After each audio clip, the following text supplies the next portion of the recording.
ম্যাগ ম্যাগ ভাব।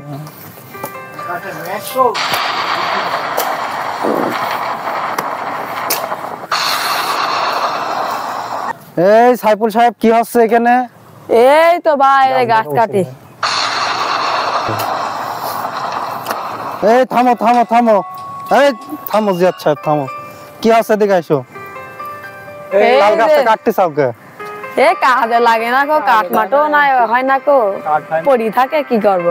তাল গাছ কাটা যাবে না, গ্রামের মধ্যে তাল গাছ এরকম প্রয়োজন আছে। তোমার একটা গাছ এরকম ওই খলিল বাইরে গাছ আছে এরকম প্রত্যেক বাইত বাইত একটা করে তাল গাছ দরকার। তাল গাছ খবরদার কাটি না। কেন কাটবো না ভাই? আমার গাছ আমি আমি আমি কাটবো, আপনি বলার কি? ঠিক আছে তোমার যুক্তি ঠিক আছে, তোমার গাছ তুমি কাটবি, এর জবাব আমি কালকে সকালে তোমাদের দেব, আজকে কাটার দরকার নেই, বুঝছো? আচ্ছা ঠিক আছে, তোমার গাছ তুমি কাটবা, আমার কোনো আপত্তি নাই। গাছ বাঁচাও, পরিবেশ বাঁচাও, এই গাছটা কাটার দরকার নাই।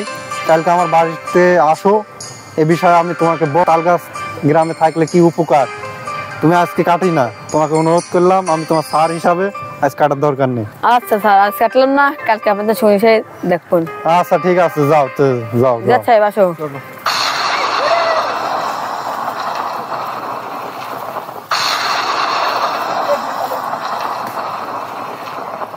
এই হামজা কি হচ্ছে এখানে?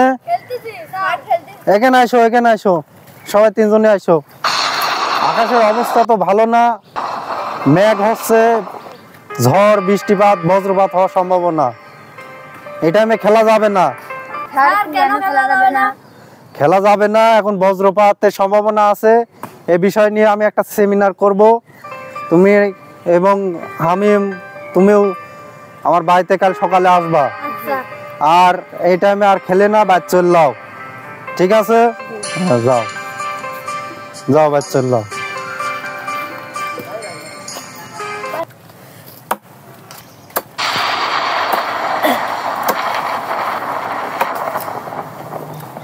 এই সামি সাহেব, আসসালামু আলাইকুম স্যার। ওয়ালাইকুম আসসালাম, এদিকে আসো, এদিকে আসো।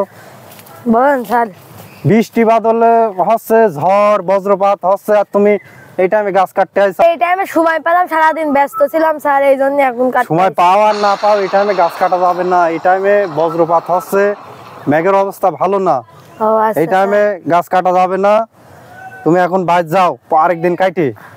আচ্ছা। আর কাল সকালে আমার বাড়ির সামনে আইসো। আচ্ছা স্যার। এই বিষয় নিয়ে একটা আমি সবার সাথে কথা বলবো। আচ্ছা স্যার, যাবো না। আচ্ছাতে যাও, চললো। আচ্ছাতে যাও, কালকে দেখা হবে স্যার। হ্যালো বন্ধু, হ্যাঁ হ্যাঁ কালকে আসি দেখা করে। হ্যাঁ সকাল একসাথে দেখা কর। আচ্ছা আচ্ছা আচ্ছা। মোহিত কি করো ওইখানে? বন্ধুর সাথে কথা বলি। এখানে তো থাকা যাবে না এই টাইমে, মেঘের অবস্থা ভালো না, বজ্রপাত হচ্ছে, ঝড় বৃষ্টি হবে, তুমি পুলের কাছে থাকো না। কেন সমস্যা? সমস্যা এখানে থাকলে জীবনের রিস্ক থাকে বেশি। যখন বজ্রপাত হয় তখন পুলের কাছে থাকা উচিত নয়। তুমি এখন বাইরে চললাও, আর কাল সকালে আমার সাথে দেখা করো আমার বাড়িতে, যাও।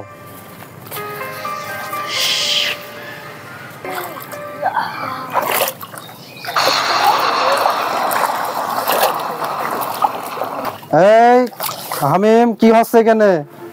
স্যার এখানে মাছ ধরা আসছে। মাছ ধরতে চাও? এখন আকাশের অবস্থা তো ভালো না, ঝড় বৃষ্টি হবে, বজ্রপাত হওয়ার সম্ভাবনা। বজ্রপাত যে মেঘ ডাকতেছে, এখানে আর মাছ মারি না, এই টাইমে মাছ মারলে রিস্ক আছে। জি। তোমরা এখন বাইরে চললাও। জি। আর কালকে আমার বাড়িতে সকালে আইসো, এ বিষয়ে একটা আলোচনা হবে। জি।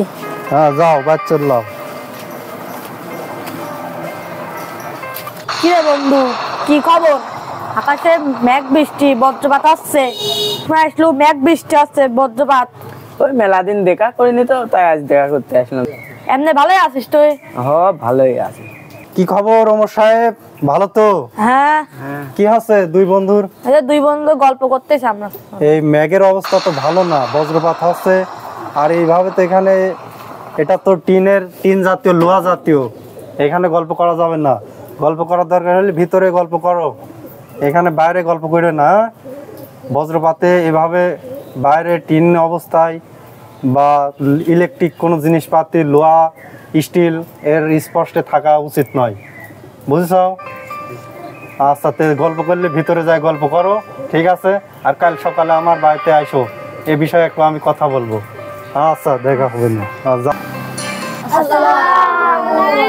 ওয়ালাইকুম আসসালাম ওয়া রাহমাতুল্লাহ। স্যার কি অবস্থা, ভালো আছে? আলহামদুলিল্লাহ, বসো সবাই বসো। বাড়ি পাড়ে আইসাও, খুবই ধন্যবাদ তোমাদের, যে জন্য ডাকলাম তোমাদের। এখন মাস চলছে এপ্রিল মাস, এপ্রিল জুন পর্যন্ত এই 4-5 মাস বাংলাদেশে বজ্রপাত বেশি হয়, তোমরা তো অবশ্যই জানো। বজ্রপাত কেউ বা বলে ঠাটা, কেউ বলে ডাক। এই টাইমে বেশি হয় ঝড় বৃষ্টি, কালবৈশাখী ঝড় হয়, টর্নেডো, সাইক্লোন, এগুলো হয়। তোমাদের ডাকলাম, তোমরা কাউকে দেখলাম ঝড়ের টাইমে গাছ কাটতে চাও, কেউ বজ্রপাত হচ্ছে খাম্বার কারেন্টের কাছে দাঁড়া থাই কথা বলতে চাও, কেউ বা লোহার জ্বালানার কাছে দাঁড়া থাই কথা বলতে চাও। এগুলা বলা যাবে না ঝড় বা বজ্রপাতের সময়। খোলা আকাশের নিচে খেলাধুলা করা যাবে না। আবার অনেকে দেখলাম পুকুরে মাছ ধরতে চাও, এগুলাও করা যাবে না। যাবে না। স্যার আমার একটা প্রশ্ন ছিল, বলো। বজ্রপাত কেন হয়? বজ্রপাত মূলত হয় মেঘের ভিতরে অনেকগুলো পদার্থ আসছে, সেই পদার্থের সাংঘর্ষিক কারণে বজ্রপাত হয়ে থাকে। স্যার বজ্রপাত হলে আমাদের করণীয় কি? হ্যাঁ, সেই বিষয়ে আমি বলতেছি, বসো। বজ্রপাত হলে তোমাদের করণীয় হচ্ছে, বজ্রপাত আসলে একেবারে সম্পূর্ণভাবে আগে থেকে জানা যায় না যে আজকে এখানে বজ্রপাত হবে। সঠিকভাবে যেরকম অনেক বৈজ্ঞানিকভাবে বোঝা যায় যে বৃষ্টি হওয়ার সম্ভাবনা আছে, বা অন্য কোনো তথ্য আবহাওয়ার পাওয়া গেলেও বজ্রপাতের তথ্য সরাসরি পাওয়া যায় না।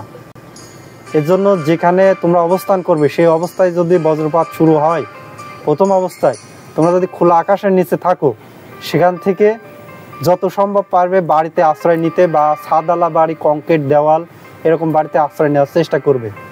যদি তাও সম্ভব না হয়, মাঠে কাজ করছাও, এই টাইমে যদি বজ্রপাত হয়, কানে হাত দিয়ে বসে পড়বে, শুয়ে পড়া যাবে না। হ্যাঁ। এরপরে যদি তোমরা ফোনে কথা বলতে চাও, বা বৈদ্যুতিক তার, ফ্যানের সুইচ দিচ্ছাও, ঝড় বৃষ্টি হচ্ছে, এই টাইমে এটা করা যাবে না। এরপরে অনেকের বাড়িতে যেরকম টিনের বাড়ি আছে, টিনের দরজা, টিনের জ্বালানা, লোহার স্টিলের জ্বালানা, এগুলা কাছে যাওয়া যাবে না। এরপরে বজ্রপাত যখন হবে, তখন অনেকেই দেওয়া হচ্ছে বৈদ্যুতিক কারেন্টের তারের আশ্রয়, বা বড় কারেন্টের তার থাকে, পুল থাকে, সেখানে আশ্রয় নেওয়া যাবে না। হ্যাঁ, তোমরা ওই তো অনেকেই তথ্য তো জানোই। এরপরে পুকুরে মাছ ধরতে চাও, বজ্রপাত হচ্ছে, দ্রুত সেখান থেকে উঠে চলে আসতে হবে, ওই টাইমে মাছ ধরা যাবে না। আর বিশেষ করে তাল গাছ বেশি করে লাগাতে হবে। তাল গাছ লাগালে বজ্রপাত প্রতিরোধ করা যায়, এটা বৈজ্ঞানিকভাবে অনেকে প্রমাণিত। এজন্য প্রত্যেকের বাড়িতে বিশেষ করে তাল গাছ রোপণ করবে। কি রোপণ করবে? তাল গাছ। এভাবেই আমরা বজ্রপাত প্রতিরোধ করব সবাই মিলে। সবাই আমার বাড়িতে এসেছিল, সবাইকে ধন্যবাদ। আসসালামু আলাইকুম ওয়া রাহমাতুল্লাহ। ওয়ালাইকুম আসসালাম। যাও সবাই, আচ্ছা, যান। আচ্ছা, সবাই ভালো থাকো। আচ্ছা।